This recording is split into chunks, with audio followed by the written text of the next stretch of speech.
friends, what's up? Surprise! I'm kind of switching things up a little bit. I've been trying to streamline my filming process with some different equipment. My son gave me his streaming webcam. That's what I'm filming on. Hopefully it's going to work out okay. Crossing our fingers. I'm willing to try anything new to make it a little bit easier for me to sit down and chat about the books that I bring to you guys. So if you're new here, hello, welcome. Thanks for stopping by for today's video. My name is Kat. I like to share about the romance novels that I read here on my channel.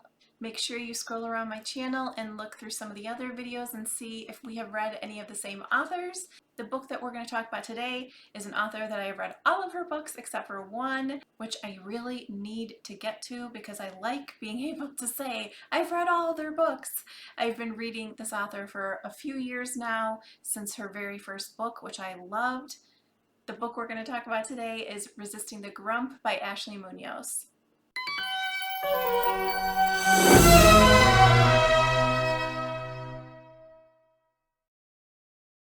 So a fun little story about Resisting the Grump. I had finished it and then a few days later got to go to the Allure audiobook convention here in Chicago. Ashley had reached out saying she was coming in town. Would I like to hang out with her for the day and help her at the convention? Heck yeah! So I went and did that. It was at the most beautiful hotel that we have here.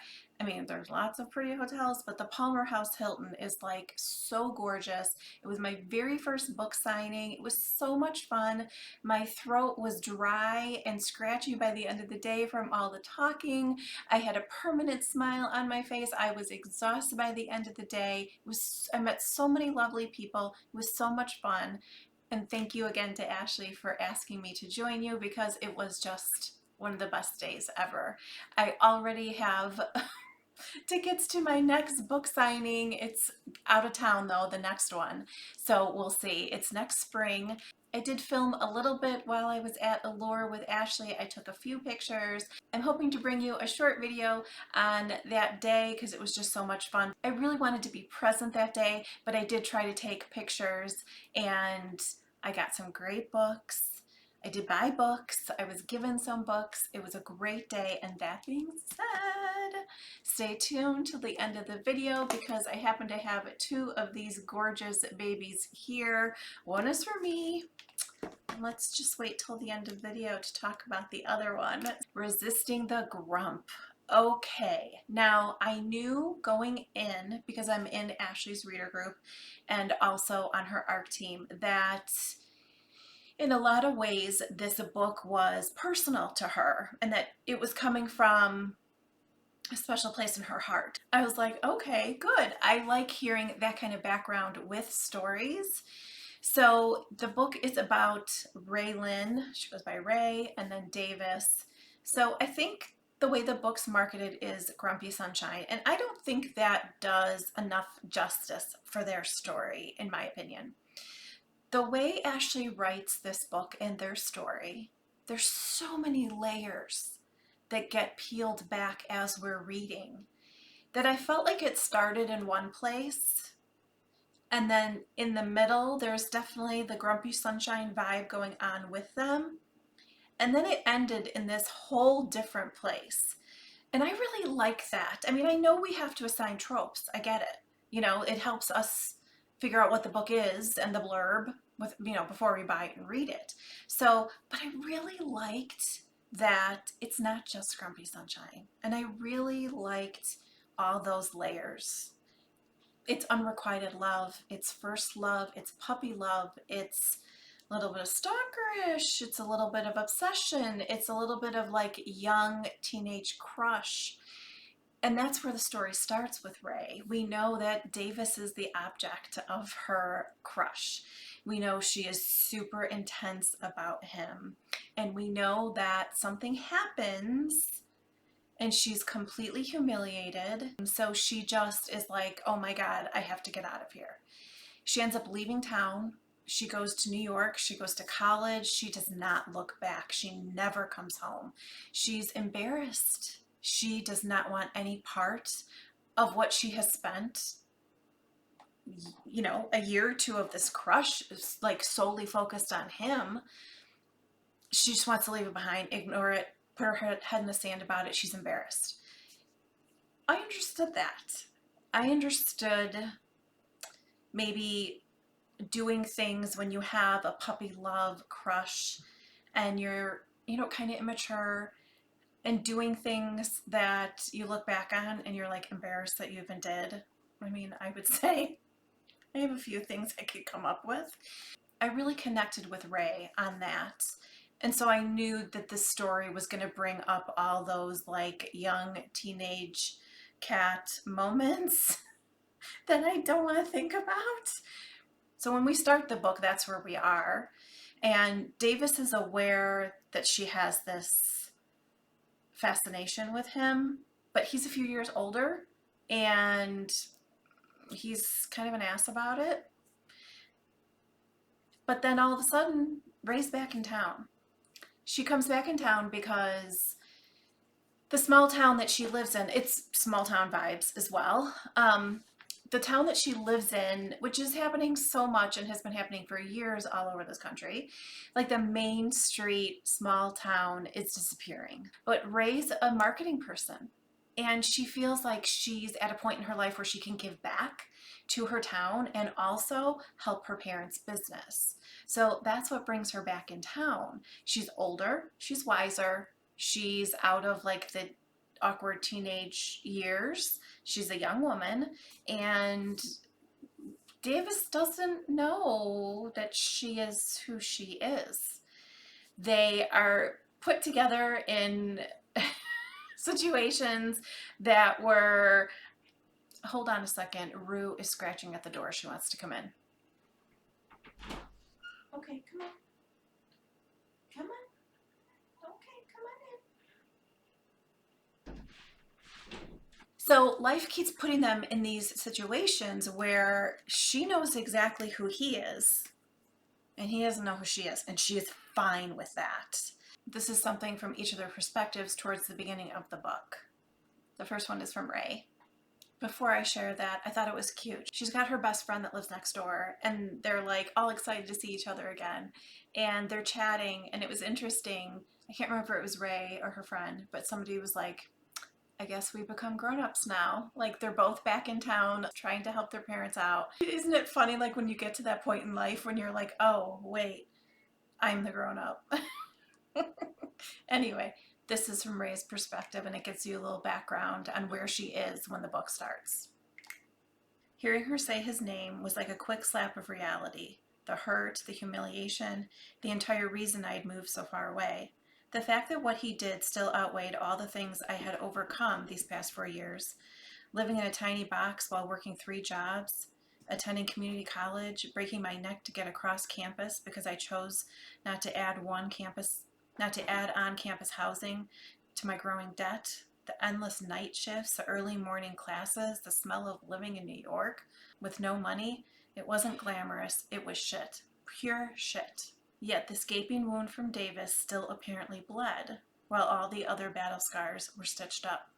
And then she goes on to say, my queen-size bed was made up with freshly washed blankets, with a small pillow in the middle that said welcome home across it. Suddenly, tears clogged my throat as the heavy burden of living alone began to slip away. She's happy to be back home with her parents. She's ready to be back home. And then this is from Davis. That girl's crush was a shameful thing in my head. I felt like I had done something wrong, even though I had never encouraged her. I wasn't eager to ever tell anyone about it. The humiliation and the unease about the situation that they both had together, we realized has weighed on him over the years as well. And it was interesting for me to see how Ashley was going to write that playing out.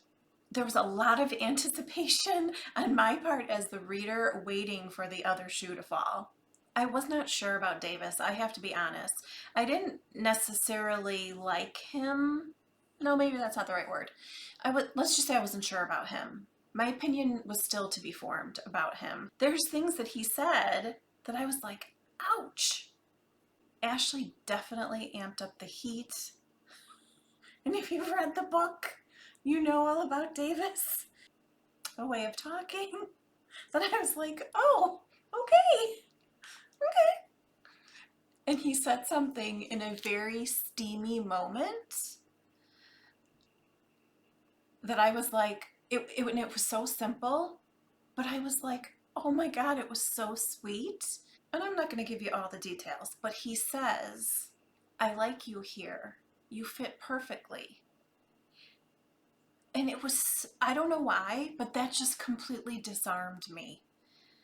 The heat between them at that moment, where they were in their budding relationship, friendship, romance, in that moment, the way he said that to her, oh my God.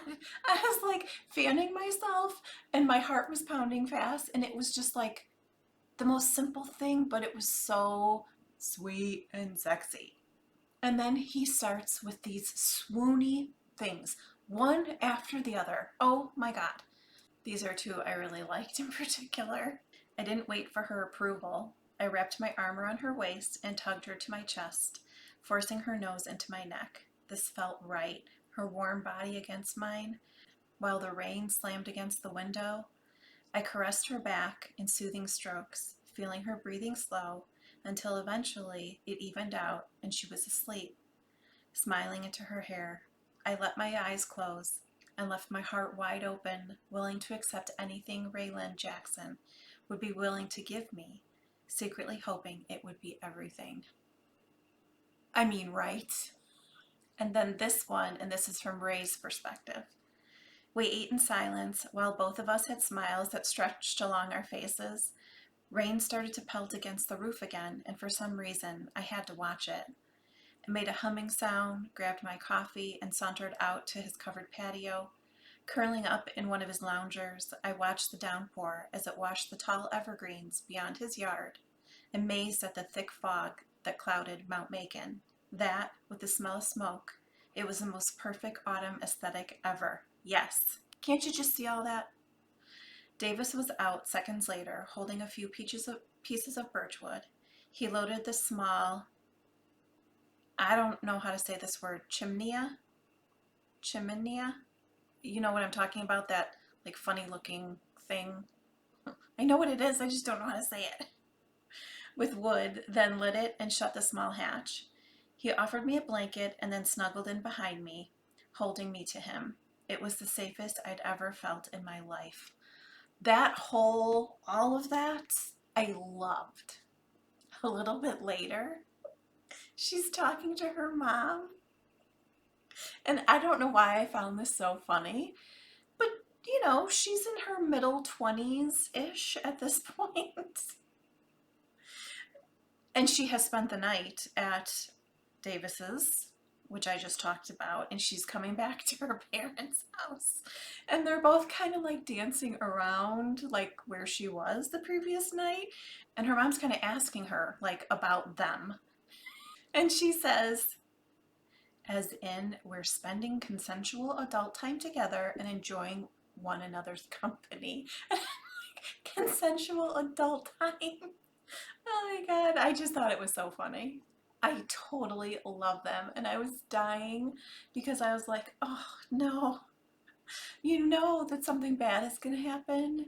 And you're like, oh God, you know, the third act breakup stuff and all that, the drama. It's from Davis's perspective. What do you want from me, Davis? I knew she wasn't asking what I wanted in this moment. It was a question that came from a broken place, and the way her lip wobbled told me she needed to know if I wanted a future with her.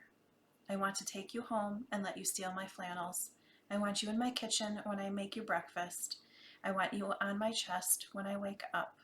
I know I'm not perfect, Ray, but give me a chance to show you. I mean, perfection.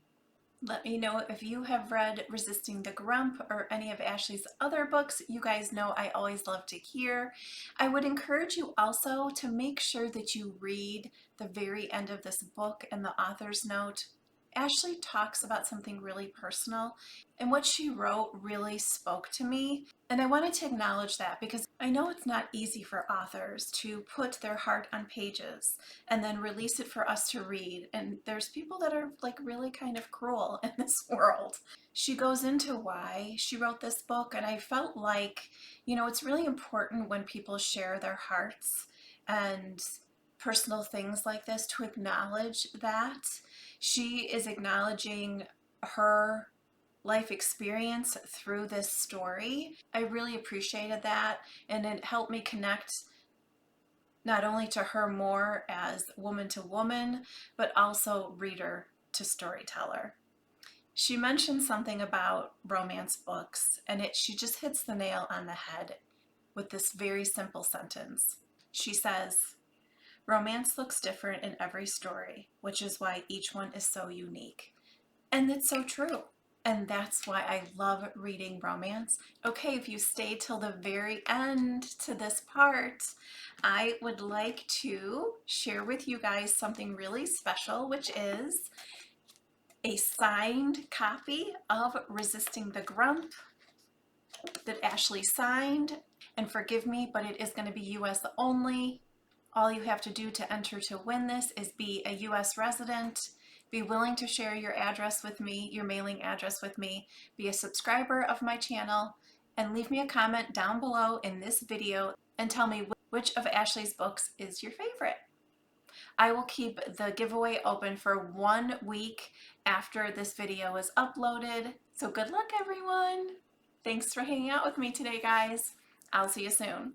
Bye.